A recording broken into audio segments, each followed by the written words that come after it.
सम्मेलन, व्याख्यान जैसे अनेक माध्यमों द्वारा आयुर्वेद का ज्ञान अधिकतम लोगों तक पहुंचाने का कार्य ये हमारे सत्कार मूर्ति अविरत करते रहते हैं। आइए इनका परिचय हम देखते हैं इस पर्दे पर।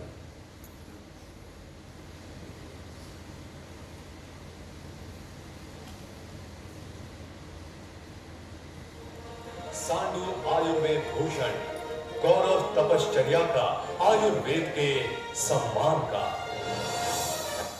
वैद्य विक्रम चौहान, दयानंद आयुर्वेद महाविद्यालय जालंधर से आपने BAMS यह पदवी संपादित की। तत्पश्चात शासकीय आयुर्वेद महाविद्यालय पटियाला से द्रव्य गुण विषय में MD की पदवी और चंडीगढ़ से योग और निसर्गोपचार में डिप्लोमा किया। आयुर्वेद का अधिक ज्ञान पाने की जिज्ञासा के कारण डॉक्टर मदन गुलाटी जी को इंटर्नशिप से ही अपना गुरु मानकर उनसे आयुर्वेद औषधियों का गहरा ज्ञान प्राप्त किया। आपकी Ayurveda God's manual for healing पुस्तक English, Macedonian, Latvian, Romanian, Slovak और जर्मन इन भाषाओं में प्रसिद्ध हुई है। भारत के प्रसिद्ध समाचार पत्र टाइम्स ऑफ इंडिया और सिंगापुर का प्रमुख समाचार पत्र टुडे ने आपके लेखों द्वारा आयुर्वेद को लोगों तक पहुंचाया है। विदेशों में आपके लेख इंटरनेट पर प्रसिद्ध हैं। आपको राजीव गांधी राष्ट्रीय पुरस्कार, राष्ट्रीय एकता सम्मान, हीरोज ऑफ द सोसाइटी, ऊर्जा पुरस्कार आदि पुरस्कारों से सम्मानित किया गया है। केवल भारत में ही नहीं अपितु पूरी दुनिया में आयुर्वेद का प्रसार करने के लिए आप प्रसिद्ध हैं। आपके आयुर्वेद सम्मेलन और विविध सभाओं में प्रस्तुत आरोग्य विषयक व्याख्यान अनेकों को प्रभावित करते हैं। इसीलिए आपकी diagnostic methods in eastern medicines विषय पर DVDs आज भी यूरोप में प्रसिद्ध हैं। 2019 में हुई WACA अंतरराष्ट्रीय सम्मेलन अहमदाबाद में आपका अत्यंत महत्वपूर्ण योगदान था। विदेशों में सैन फ्रांसिस्को, न्यूयॉर्क में रेडियो पर आपके आयुर्वेद के बारे में विद्वत्ता युक्त विचार प्रसारित हुए हैं।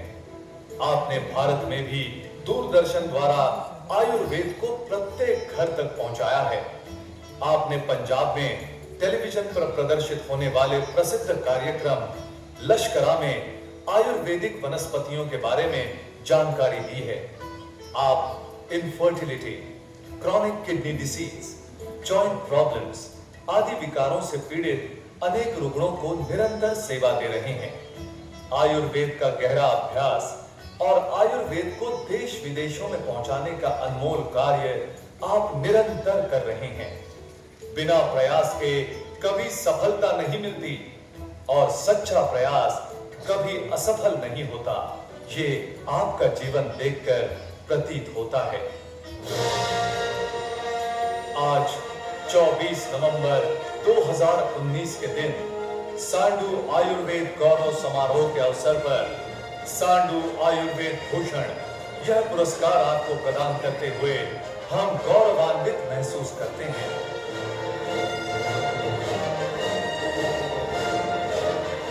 मैं विनती करता हूं सांडू सेल्स मैनेजर्स की टीम को कि वो आदरणीय वैद्य विक्रम चौहान जी को मंच पर सम्मान पूर्वक ले आए और हमें मौका दे कि हम सांडू परिवार की ओर से, सांडू समूह की ओर से उन्हें ये सांडू भूषण पुरस्कार प्रदान कर सकते। हमारे मुख्य अतिथि कुशल हाथी से मंच पर उपस्थित हो रहे हैं। प्रस्थान करें मंच की ओर। वैद्य विक्रम चौहान सम्मानित करेंगे। वैद्य श्री विक्रम चौहान साहब।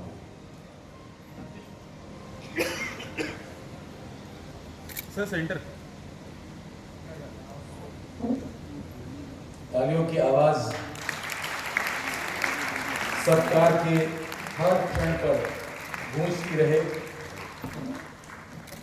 सांडू सबों को अत्यंत आनंद और अभिमान महसूस होता है।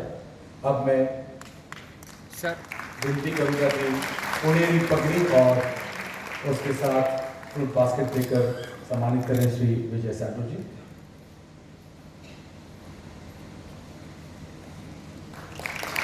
हमारे महाराष्ट्र की एक परंपरा है जिस तरह से ये सम्मान किया जाता है। और अब आदरणीय श्री श्रीपाद नाइक जी साहब से मैं प्रार्थना करूंगा कि वो सम्मान पत्र और सम्मान फलक देकर पुरस्कार प्रदान करें। सर सेंटर सांडू भूषण पुरस्कार 2019 वैद्य विक्रम चौहान जी।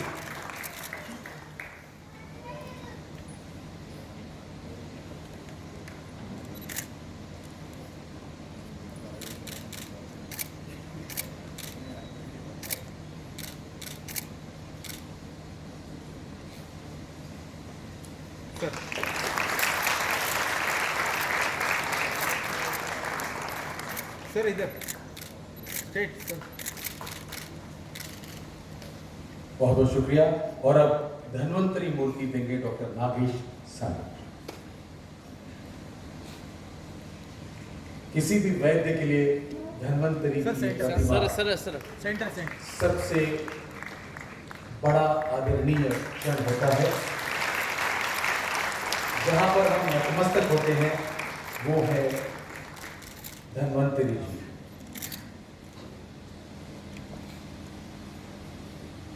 बहुत बहुत आभार आपका और प्रार्थना करते हैं वैद्य विक्रम चौहान जी से कि वो इस वक्त अपने विचार दें। मेरा नमन और बहुत बहुत धन्यवाद हमारे भारत के आयुष के मंत्री श्री श्रीपद नायक जी, जिन्होंने आयुष को एक नए आयाम तक पहुंचाया है और एक नई दिशा दी है।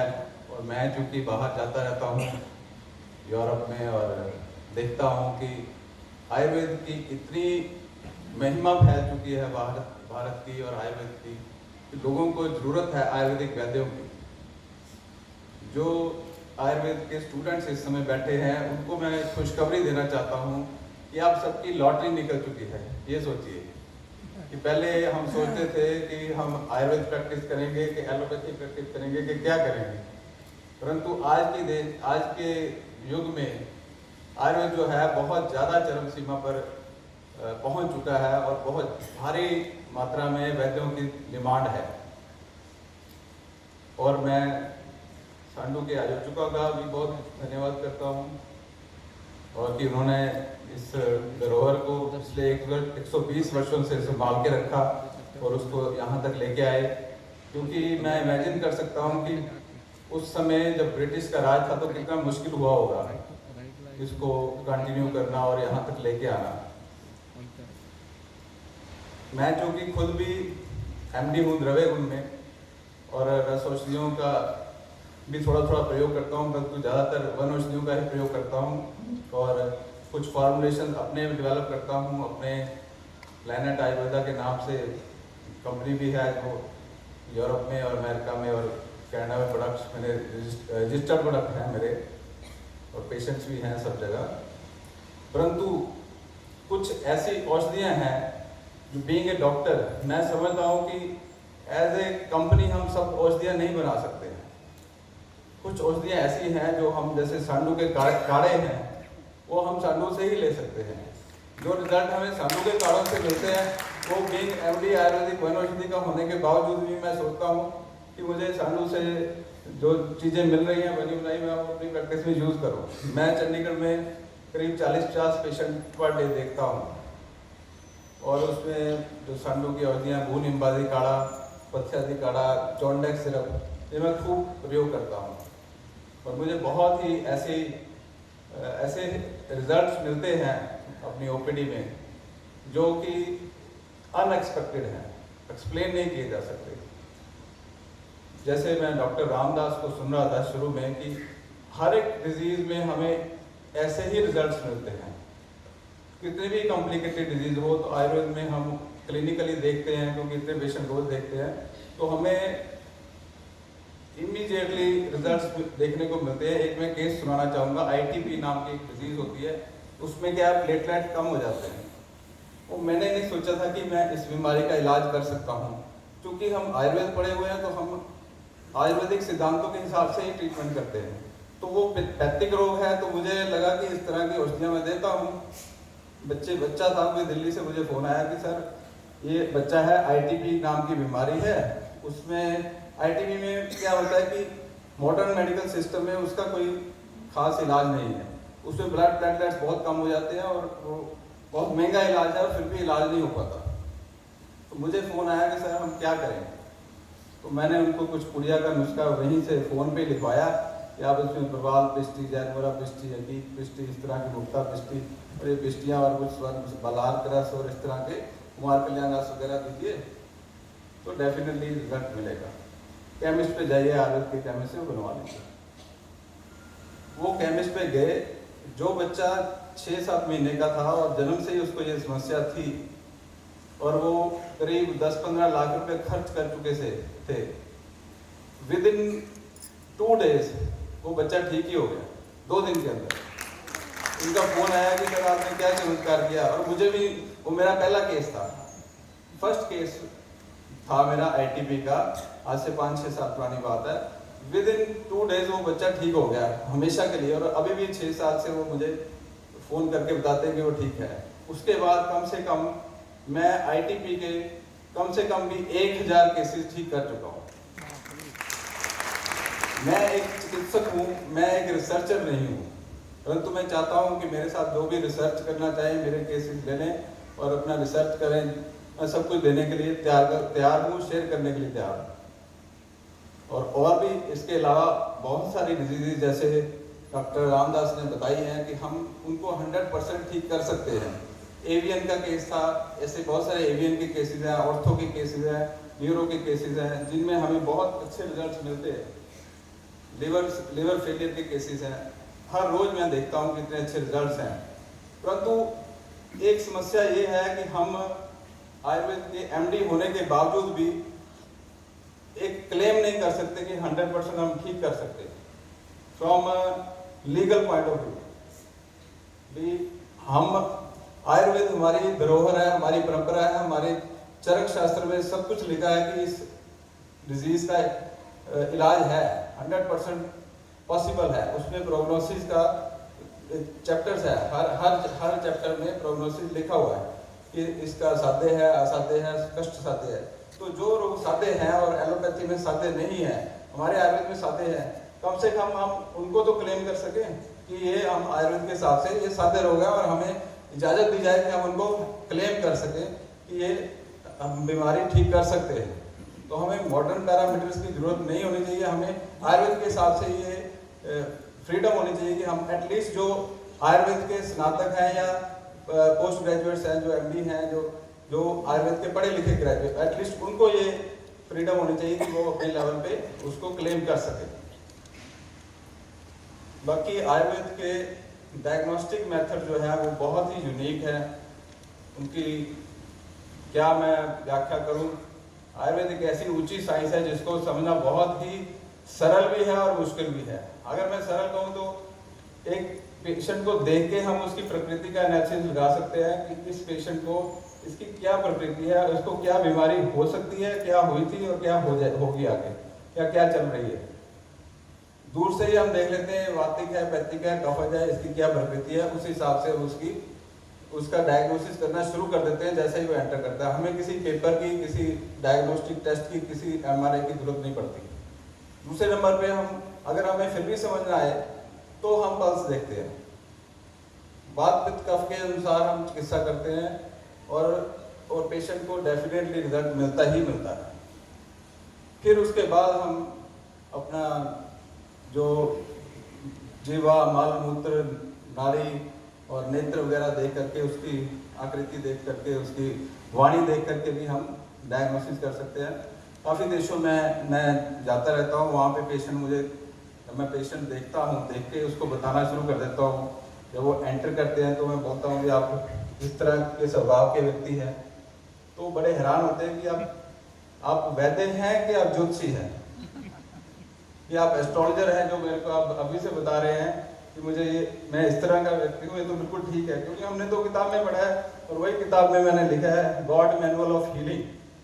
गॉड मैनुअल ऑफ हीलिंग का मतलब है कि जैसे ये सैमसंग का टीवी है, कोई उसकी हुंडई की कार है, उसके साथ एक मैनुअल आता है, वो आप पढ़ते हैं, उसमें देखते हैं कि इसको कैसे चलाना है, इसमें क्या कब सर्विस करानी है, कैसे होना है। तो गॉड मैनुअल मैंने इसलिए नाम रखा कि भगवान ने ये हमें मैनुअल दिया है हमारे शरीर के लिए। हमने इस गाड़ी को कब सर्विस कराना है, कैसे सर्विस कराना है, क्या करना है, कब सोना है, कब जागना है, क्या व्यवहार करना है, क्या आहार करना है, क्या विचार करना है। क्योंकि विचारों से भी हमारे शरीर के सारे हार्मोन ऊपर नीचे होते हैं और उसी से बीमारियां होती हैं। आजकल स्ट्रेस सबको है, सभी के फोन चल रहे हैं, रात को 12 बजे भी चल रहे हैं, सुबह 5 बजे भी चल रहे हैं। तो दिन रात हमारा लाइफस्टाइल ऐसा हो चुका है। तो हम लोग इलनेस की बात तो करते ही हैं, इलनेस को तो हम दूर करते ही हैं, परंतु वेलनेस की बात करने वाला आयुर्वेद ही एक ऐसा ग्रंथ है जो जिसकी पूरे विश्व को जरूरत है। अगर हम इलनेस को देखें तो उसमें आई है और वेलनेस को देखें उसमें वही है। तो अगर हम सिर्फ आई सोचेंगे तो इल रहेंगे, अगर वही सोचेंगे तो वेल रहेंगे। तो ये भी एक सोचने की बात यही है कि हम इकट्ठे इस तरह से सोचें कि हम पार्ट हैं इस यूनिवर्स का, इस दुनिया का। एक खुशखबरी मैं और देना चाहूंगा, जो लोग लंबा जीना चाहते हैं उनके लिए, लंबी आयु की इच्छा कौन नहीं करता, सभी करते हैं, उनके लिए एक खुशखबरी देना चाहूंगा कि आयुर्वेद के हिसाब से हम कभी मरते ही नहीं, हम मरेंगे ही नहीं। वो कैसे? क्योंकि आयुर्वेद के हिसाब से 5 तत्वों से हमारा शरीर बना है और आत्मा उसमें ऐड कर दो तो हम जीवित हो जाते हैं। ये भी 5 तत्व है, ये भी 5 तत्व है, सब 5 तत्वों से पूरा यूनिवर्स है। जो हम खाना खाते हैं, मान लो केला खाया, तो केला अंदर जाके उसके जो 5 तत्व थे हमारे 5 तत्व में मिक्स हो गए, हमारी अग्नि ने उसको बचा दिया और उसके 5 तत्व जो है हमने अपने 5 तत्व बना लिए। तो वो तो 5 तत्व ही रहा, अभी भी वो कहाँ गया? उसके तो 5 तत्व अभी भी वही है। इसी तरह से ये जो सृष्टि के 5 तत्व हैं, जब हम इस जीवन को कंप्लीट करते हैं, 100 साल की आयु को कंप्लीट करते हैं, तो जैसे ही भूमि में हमें दफनाया जाता है या चिता में जलाया जाता है, तो हम वो जो अग्नि है वो हमें 5 तत्वों में विलीन कर देती है। सिर्फ आत्मा जो है वो रहती है। और जो कि ये हमारे आयुर्वेद का यूनिक कंसेप्ट है, जिसने ऐसी फिलॉसफी दी हमें, ना सिर्फ फिजिकल बॉडी को ठीक करने के लिए, परंतु मन, आत्मा, काल, दिशा, ये अमूर्त द्रव्यों को भी ठीक करने के लिए हमें ज्ञान मिल गया। और वो बना बनाया ज्ञान हमारे सामने, हमें सिर्फ पढ़ने की जरूरत है। तो मैं ये सभी आयुर्वेदिक के स्टूडेंट्स जो कि आयुर्वेद में रुचि ज़्यादा नहीं लेते, तो उनको बताना चाहूँगा कि आयुर्वेद का इतना स्कोप है, आपके सामने पूरा वर्ल्ड है। तो आप इसको थोड़ा ध्यान से अध्ययन कीजिए और इसमें लगन लगा के काम कीजिए। इसका बहुत ज़्यादा स्कोप है, आप इसका अंदाजा नहीं लगा सकते। बहुत बहुत शुक्रिया, धन्यवाद।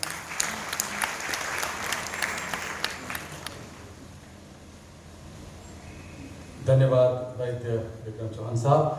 बहुत ही आत्मविश्वासपूर्ण और एक अभिनव उनका विवेचन रहा। और